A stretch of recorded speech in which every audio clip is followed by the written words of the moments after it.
Here with me is Randy Sutton, retired Las Vegas police lieutenant, and Chris Goralnik, an expert on active shooters.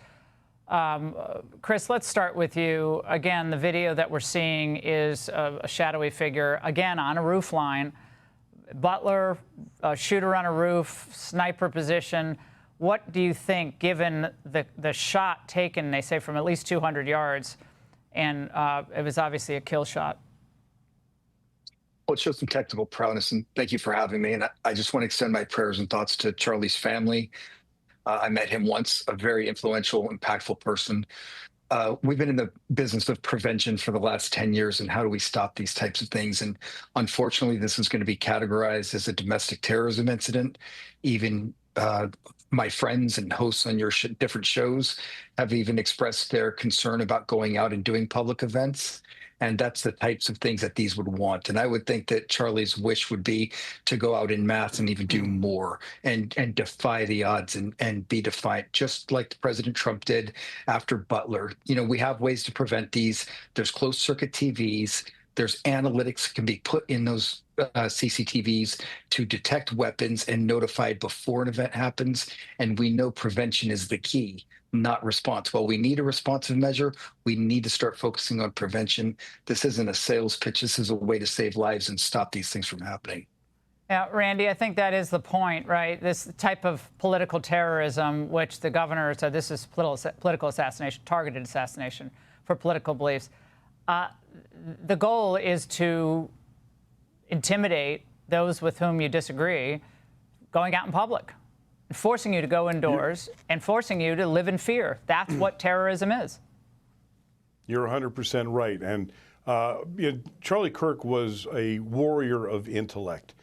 He could use words to defeat his enemies, and that was his talent. His legacy is immense and will touch lives for decades and generations to come. But the reality is this, that an incident like this brings to light the fact that everyone is vulnerable. It's a very frightening thought.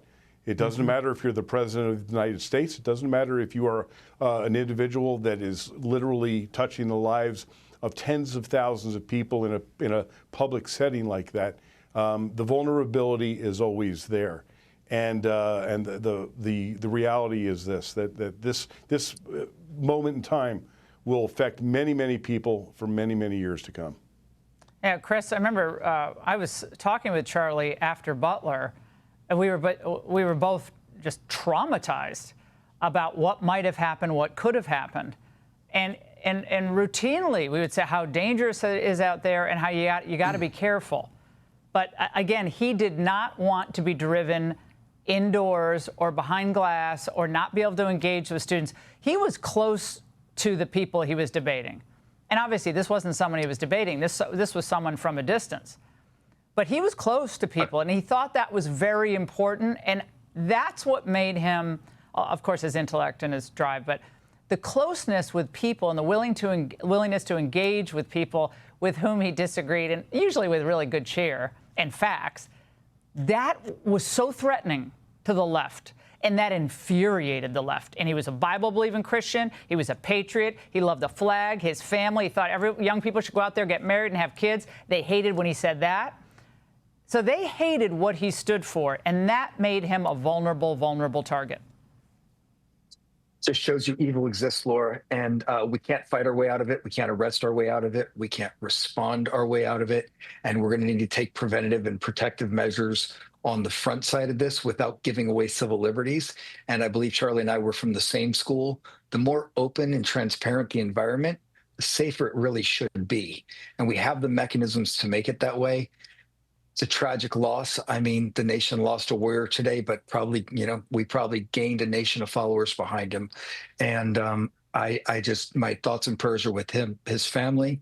And I'm sorry I'm getting choked up. This is one of those ones where all of them hit home, and they hit hard. And I talk about homicide, unfortunately, almost every day. But when you know the person, it transcends.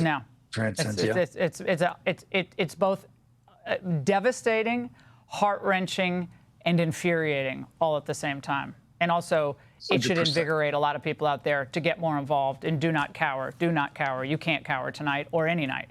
Randy and Chris, both of you, we really appreciate your voices tonight. Hey, Sean Hannity here. Hey, click here to subscribe to Fox News YouTube page and catch our hottest interviews and most compelling analysis. You will not get it anywhere else.